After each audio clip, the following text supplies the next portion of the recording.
Isang magandang umaga po sa ating lahat mga kapatid. May gagawin na naman tayo sa umagang ito. Ang ating buhay naman yung gagawin ay Sakura na 502. Ayan.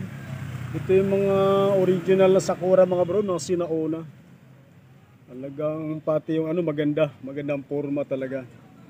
Saka yung mga pyesa nito, basta mga sinauna, hindi kinakalawang, hindi katulad yung mga bago ngayon mga bro, mga kinakalawang kaagad, 1 year pa lang, maglaglaga na yung mga parts. So, ang problema doon nito ay ayaw daw tumunog mga bro. Sabi na may-ari, pero may power naman daw.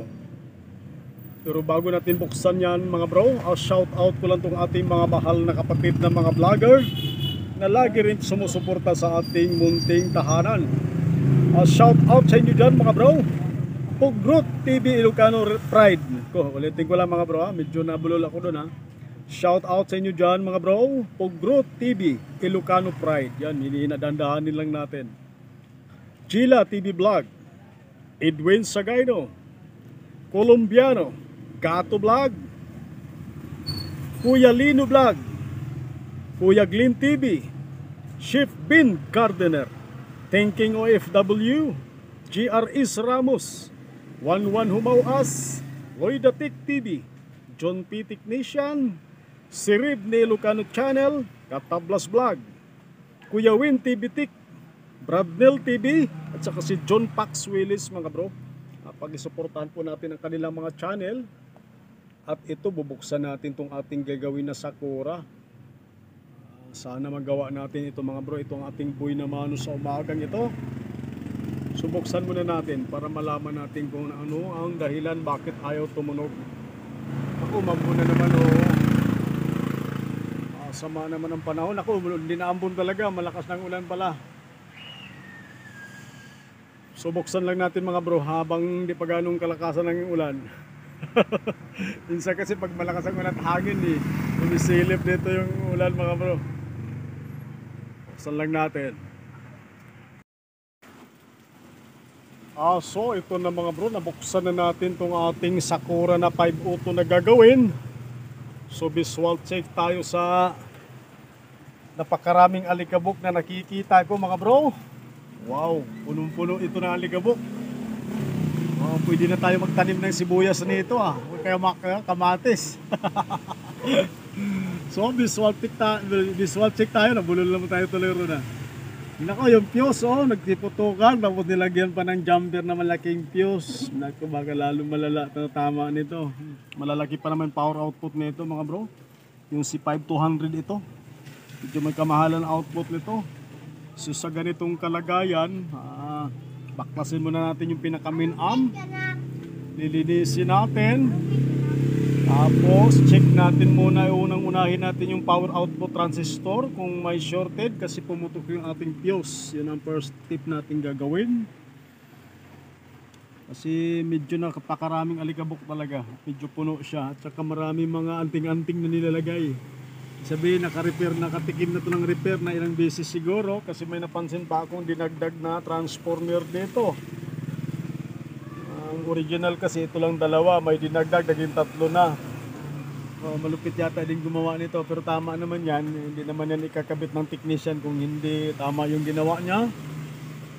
So double check na lang natin yan mamaya. Pero kitang kita natin yung fuse ay pumutok talaga. Yung isa, ginampiran niya ng mas malaki.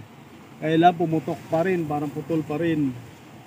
So ibig sabihin kasi niyan, pag pumutok na once pinalitan mo yung fuse at pumutok pa rin, may shorted yan. Huwag mo nang lagyan ng nalagyan dahil nadami lalo ang sira. Mas maganda bago ka magpalit ng fuse na panibago, check mo muna lahat na posibleng sira. Unang-una, ito mga power transistor natin, power output transistor. Kasi pag once na may shorted dyan, kahit isa lang, laging puputok talaga ang fuse natin dyan. Share ko lang to sa mga baguhang nag-aaral pagka-electronic technician. Yan ang unang pinaka-move niyan para sigurado hindi ka makarami ng fuse. At saka hindi dadami lalo ang sira. So baklasin muna natin, tapos para linisin, tapos saka natin i-troubleshoot. So update na lang mamaya mga bro, kasi medyo napakaraming alikabok talaga nito. Siguro ilang taon to bago na buksan natin, nabuksan. Kaya ganyan nakaipon siya ng napakaraming alikabok. Pwede natin talaga taniman ng sibuyas ito. Mabubuhay na. Yan ang mga biruan ng mga technician mga bro. Oy! Di ba kaibigan mo ako doon? Natural. Natural, no? Oh. Di ba ang magkaibigan magdadamayan? Natural mente. Natural pa rin. Yes. Naturalmente. Oo. Eh, ngayon, basa ako doon eh. Pahiram ako Basa ng ka. payong. Damit ang kailangan mo. Payong! Ayun ang wala tayong payong. Mayroon ako dito panghinang.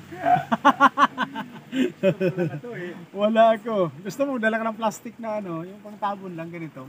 Huwag na lang, huwag na. Provincial Wala, style wala. ba? Wala dahon ng saging, mga gusto. Wala ko tayong dahon ng saging. Bibidyo ka pala. I-practice lang. So, update na lang mga bro, babaklasin ko lang. Yes. Kasi nandito yung kaibigan kong taga, ano ba ito? Bakwag. Na pinakamayaman sa Bakwag. So, baklasin muna natin mga bro.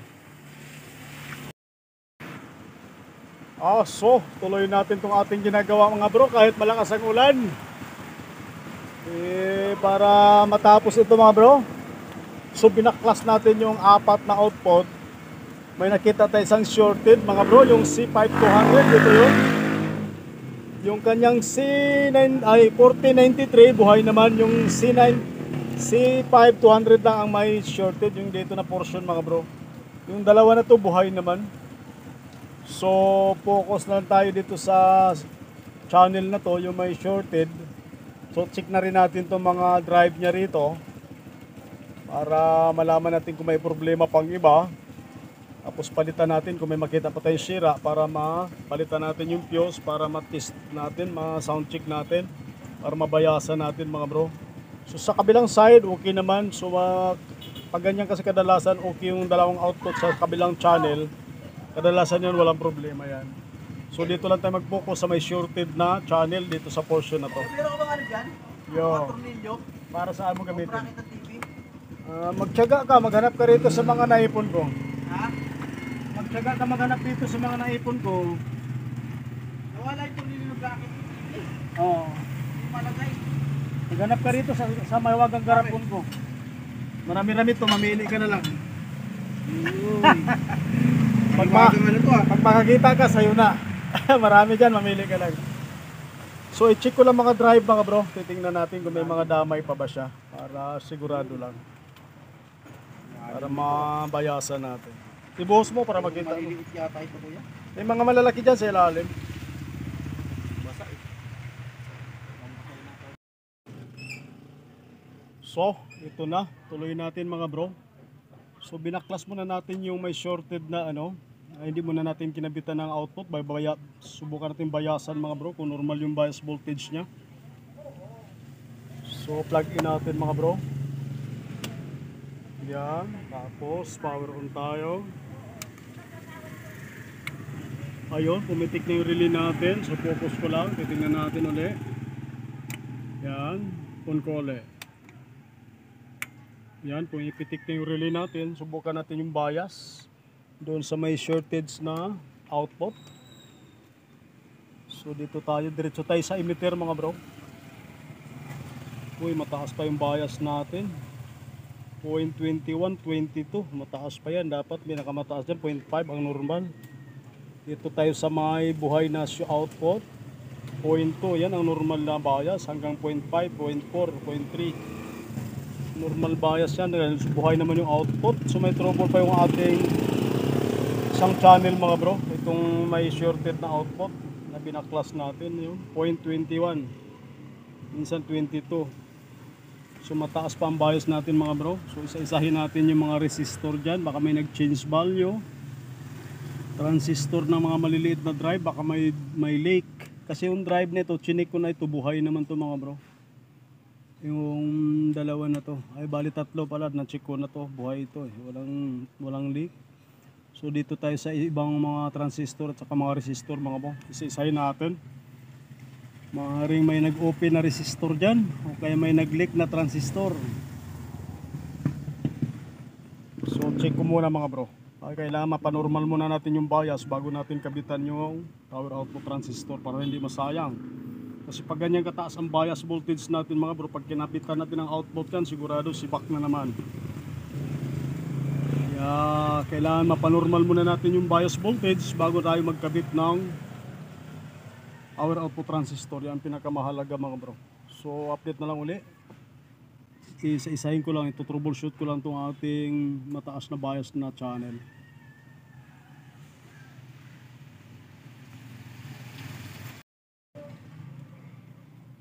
So tuloy natin mga bro itong ating ginagawa na Sakura na 5 auto.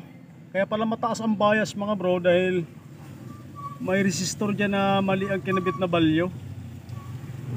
Ang kinabit niya ay 470 ang original. Ito yun mga bro, yung nag-series na lang ako ng, ang original kasi 300 ohms. Ito katulad dito sa kabila. Ito yung sa kabila, nilagyan niya sa ilalim. 470 ohms ang kinabit niya. Ito mga bro, ituto ko lang, 470 ohms. Ang original kasi 300, wala akong makuha ang kaparehas na exact value na isang resistor lang na 300 ohms ang ginawa natin. Nag-series na lang tayo ng tatlong 100. Parehas lang naman yan mga bro. Equivalent yan 300 ohms din. Nag-series na lang tayo dahil mahirap hanapin yung 300 ohms na isang resistor lang. Maaaring mayroon, kaya lang pupunta pa tayo ng raon. Kaya ang ginawa natin, nag-series na lang tayo. Yan pinakamabilis na paraan. Parehas lang naman yan ng resulta eh. Tapos, kinabitan na rin natin ng ano yan mga bro. Pansamantalang kinabitan natin ng pang 502 lang kasi naubusan tayo ng output na yung C5200. Naubusan yung reserve ko. Kaya naman yan, pansamantala lang yan mga bro kasi ang supply lang naman nito ay 35035. Sinukatan ko 47 volts DC. So, pansamantala, papatunugin lang natin mga bro kasi naubusan talaga tayo. Pero bibilhan ko rin baka bukas sa raon ito. Para mas maganda kasi mabalik sa original, yung C5200 at saka yung 2SE 4093. Kasi mas matibay talaga na output yan. So, bayasan natin mga bro. Power on natin. Ayan, naka-on na. So pakita ko lang sa inyo. Kanina kasi mataas, 0.22 ba yun? Kung hindi ako nagkakamali. So ito na yun, diretso emitter tayo mga bro. Yan o, 0.1. Mababa na talaga siya mga bro. Sila. Ayan. Arias na sila mga bro, 0.1, 0.2. Yan. Pag nagtugtog yan, magbabago-bago pa yan mga bro. Yan, 0.1, 0.2, 0.1 at saka 0.22. So magkaparehas na sila ng bias voltage. Normal na yan mga bro. So try natin, lagyan natin ng speaker. Okay, tweeter lang muna, pansamantala. Para malaman natin kung maganda na yung tunog. Nakabit ko lang yung speaker mga bro. So tuloy natin ito ating ginagawang Sakura na 502 mga bro. So kabitan lang muna natin Twitter yan pansamantala. Alamin natin kung maganda na yung tugtog kasi balance naman yung bias na left and right. So patugtugin natin, power on tayo. So dito tayo sa mataas na bias muna mga bro. Itong ating right channel. So, pero normal ito ngayon. Kabit natin speaker at Twitter. Twitter lang muna mga bro, napakaliit yan pero maganda tumunog yan. Naku, pasobra, hinaan natin ng konti.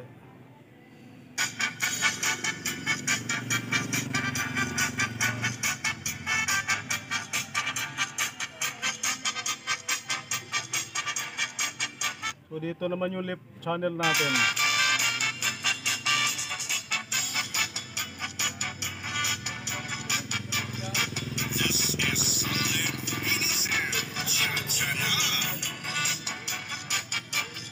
So balance sa yung left and right natin na tugtog mga bro, parehas na malinis ang tunog.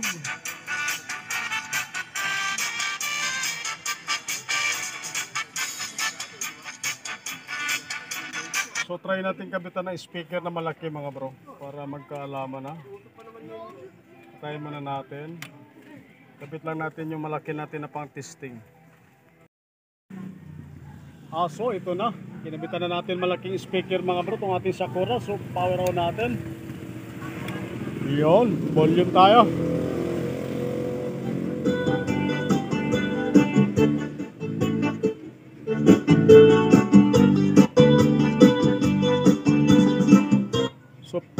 lang ito natugtog mga bro.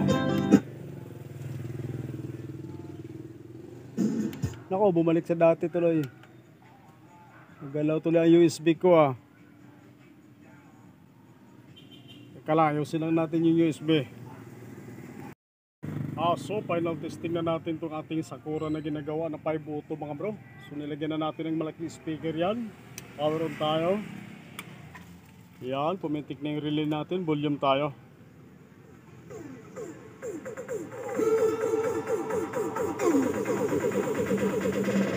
Kumbahan kamayan ka na natakok yan o kumba.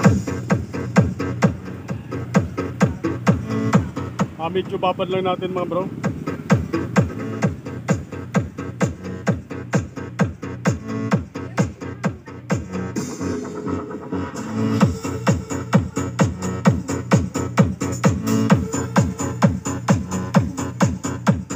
Sa right channel pa lang yan mga bro.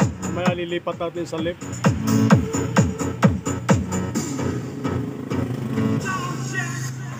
Obserbahan lang natin na output natin ang samantalang ginamit natin yung pang 5 auto. Sa kantidad ng 2,000 pesos.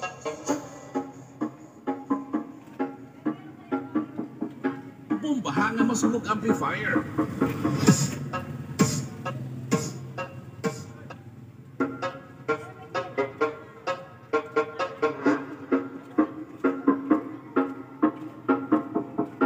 Bumbahan kamayan nga nagatakok yan o.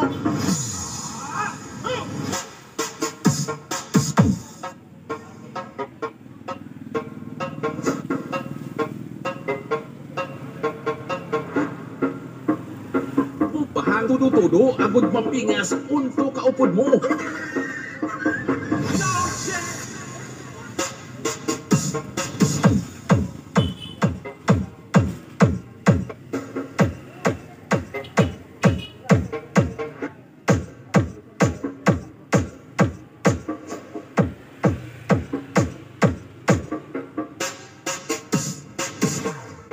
Bomba. So ilipat naman natin sa left channel mga bro. Lipat ko lang.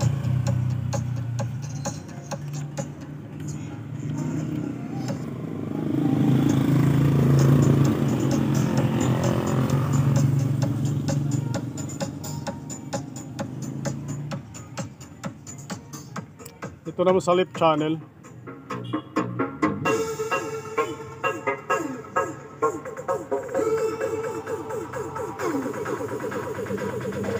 DJ Joker Electro Style.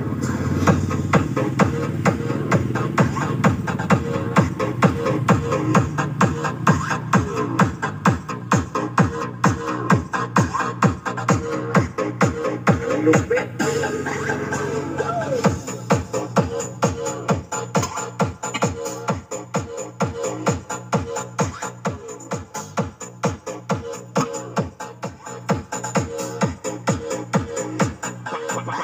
DJ Jomar Huerta.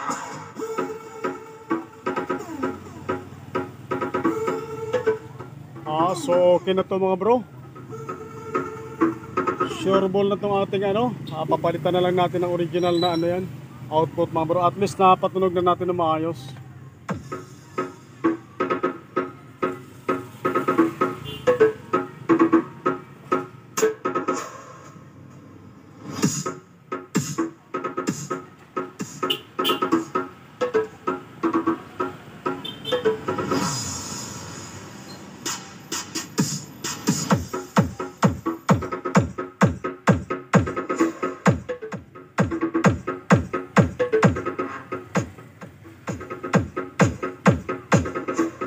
So maraming salamat sa inyong panonood mga bro. Magandang hapon po sa ating lahat.